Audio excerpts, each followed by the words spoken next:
often celebrated as cradle of world religion, a mosaic where Hinduism, Buddhism, Jainism, Sikhism, Islam, and Christians have stayed together for over centuries. When most people think about Christianity, they think about the West. But wait, Christianity have been rooted into Indian soil for over 2 millennia, way before many European nations. However, over the last few years, a political and legal debate have erupted in India. Reports of attack on prayer meeting, stricter rules, and accusation of forced conversions have put religious freedom into headlines. In this video, we break down the history, the law, and the global fallout. How Christian originally arrived in India, what the Indian Constitution guarantees regarding religious freedom, recent state anti-conversion bill passed in 2025-2026, the debate surrounding secularism, minority rights, and the Hindu Rashtra Vision, the ethos of non-violence in the Christian community, data on attacks, headlines, and global reactions. To understand today's tension, we first have to look back nearly 2000 years. According to the long-standing tradition, Christianity arrived in India in 52 AD through Saint Thomas the Apostle, one of the 12 disciples of Jesus Christ. Saint Thomas landed on the Malabar coast in the modern-day Kerala, establishing 7 churches along the region's spice trade route. These early believers became known as the Saint Thomas Christians or the Saint Thomas Syrian Christians. They integrated deeply into the local culture, speaking Malayalam, adopting regional customs, and living peacefully along local rulers for over a millennium. A second major wave arrived in the 16th century with the Portuguese explorer Vasco da Gama and the Jesuit missionaries like St. Francis Xavier. Later during the British period, the Protestant missionaries established schools, hospitals, and charitable institutions, especially among the marginalized Dalits and indigenous communities. According to the official census data, Christians make approximately 2.3% of India's population, around 30 million people, making them the third largest religious group after Hindus and Muslims. When India drafted its constitution following independence in 1947, the founding leaders framed India as secular republic. The fundamental rights guaranteed under Article 25 to 28 protect freedom of religion. Article 25(1) guarantees all people equal freedom of conscience and the right freely to profess, practice, and propagate religion. Article 26 grants religious denominations the right to manage their own religious affairs and institutions. Article 27 and 28 prohibit state discrimination based on religion and protect state against compulsory religious instructions in state-funded institutions. Pay special attention to the word in the Article 25, propagate. During the Constituent Assembly debates, there was a significant discussion about whether sharing one's faith should be a constitutional right. Ultimately, the farmers agreed that peaceful sharing or preaching of faith is protected, provided it does not breach public order, morality, or health. Despite this constitutional protection, human rights monitoring groups and Christian organization reports growing challenges on the ground. Rights organizations note increasing instances where private home gathering, church services, and charitable activities are disrupted by vigilant groups alleging illegal conversions. Moreover, foreign funding regulations under the Foreign Contribution Regulation Act have led to non-renewal of license for several faith-based non-profits. The legal battleground has largely shifted to the state legislature across India. While anti-conversion laws, often styled as Freedom of Religion Act, have existed in various forms since the late 1960s, recent years have seen them become far more widespread and stringent. Maharashtra Freedom and Religion Act 2026, passed by the State Assembly in March 2026, it introduces strict requirements. including a mandatory 60-day prior notice to the district magistrate before converting. It prohibits conversion by allurement or brainwashing through education. Chhattisgarh Freedom of Religion Act 2026, updated with stricter non-bailable penalties, special courts, and stringent restrictions on mass conversions.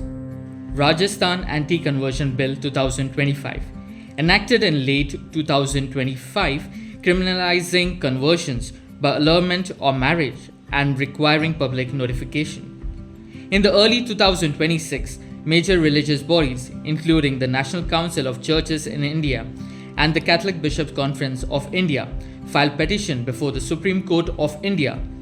They argue that definition of terms like allurement or undue influence allow ordinary social workers, educational services, or private faith declaration to be criminalized without due process. To understand why these laws are being passed, we have to look at the two competing political narratives in India. Narrative A, the government and Hindu nationalist perspective. Proponents of anti-conversion laws, including the ruling Bharatiya Janata Party and the associate organization, argue that these laws are vital for protecting vulnerable communities, such as rural, tribal, and the socio-economical disadvantaged groups, from fraudulent or predatory conversions. Conversion through financial inducement, free healthcare, or false promise distort genuine religious freedom. Unregulated conversions can erode indigenous tribal traditions and local culture heritage. Maintaining social stability and public order requires preventing forced demographic shifts. The minority rights and civil society perspective. Narrative B, the minority rights and civil society perspective. On the other side, civil society groups, opposition leaders, and minority organizations express deep concern over what they see as a move towards Hindu Rashtra. Critics point out requiring individuals to notify the government 60 days before changing their belief violates the constitutional right to privacy and freedom of conscience. Both definition allows non-state actors to target peaceful prayer meetings and file groundless cases where the burden of proof is shifted to the accused. Critics argue that policies chip away at Indian foundational commitment to the religious neutrality. One question usually arises when we see attacks on Christians is, why this community don't protest? Why do this community stay silent? To understand the response of Indian Christian community, one must look at the core theological foundation of Christianity itself, the teaching of Jesus Christ. At the heart of Christian theology is the Sermon on the Mount. If anyone slaps you on the right cheek, then turn them to other also. Love your enemies and pray for those who persecute you. Peaceful endurance is viewed not as weakness, but as spiritual commitment. From the early church in ancient Rome to the Indian believers, Christianity's history has emphasized bearing injustice through prayer, forgiveness, and legal recourse rather than counter-violence. Representing just 2.3% of the population, Indian Christians lack the numerical strength for mass physical confrontation. Church leaders rely heavily on democratic mechanism, filing petition in the Supreme Court, seeking intervention from state governors, and issuing peaceful public appeals. Civil society organizations and human rights monitoring groups have documented a sharp rise in the targeted incident against Christian institutions and gathering over the past decade. United Christian Forum helpline data documented 505 incident in 2021, rising to 687 in 2023 and hitting a record of 834 reported incidents in 2024, 920 incidents in 2025, averaging more than 2 attacks per day. Open Door World Watch List ranks India among the 11 worst countries for Christian persecution, citing over 1,600 arrests, detention, and legal cases against the believers under the state laws. Several high-profile cases have made international headlines. In January 1999, Australian missionary Graham Staines, who had worked with leprosy patient in Odisha for over 30 years, was burned alive inside his vehicle alongside his two young sons, Philip and Timothy, by an extremist mob. The tragedy was condemned across the political spectrum in India and drew global outrage, leading to landmark trial and life imprisonment of primary accused Dara Singh.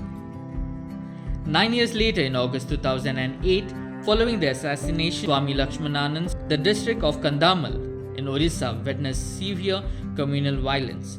Human rights reports and government figures documented over 50 deaths, thousands of destroyed homes. It remains one of the largest communal flashpoints involving the Christian minority in modern Indian history. The Manipur Crisis 2023. Ethnic and communal violence in the northeastern state resulted in over 175 deaths, the destruction or burning of more than 250 churches, and the displacement of tens of thousands of Christians. Chhattisgarh displacement. Over 1,000 Adivasi Christians in southern Chhattisgarh forcibly evicted from their ancestral villages by the local mobs after refusing to renounce their faith. This incident have sparked significant reactions from international governing bodies and human rights organizations. The US Commission on International Religious Freedom has reportedly recommended that the US State Department designate India as country of particular concern due to severe religious freedom violations.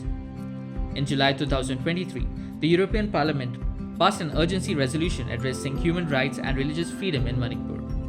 In late 2025, European lawmakers convened formal hearing in Brussels to address rising anti-Christian violence across South Asia. United Nations rapporteurs on minority issues and freedoms of religion have reportedly urged the Indian government to ensure protection for religious minorities and investigate vigilant acts. But wait, how does the Indian government respond to all these cases? The Ministry of External Affairs rejects all these international reports. The New Delhi maintained that foreign assessments are biased and politically motivated, emphasizing that India is the new rule of law, democracy with an independent judiciary, where all citizens, regardless of faith, enjoy equal constitutional right. The Supreme Court is dealing on major cases that will shape how freely people can practice their own religion. Indian Constitution guarantees religious freedom and states all religions are equal. But the rising political pressure is putting the law to favor majority religion. In the next video, I will break down the Maharashtra government land audit targeting church and Christian missionary properties. So stay tuned.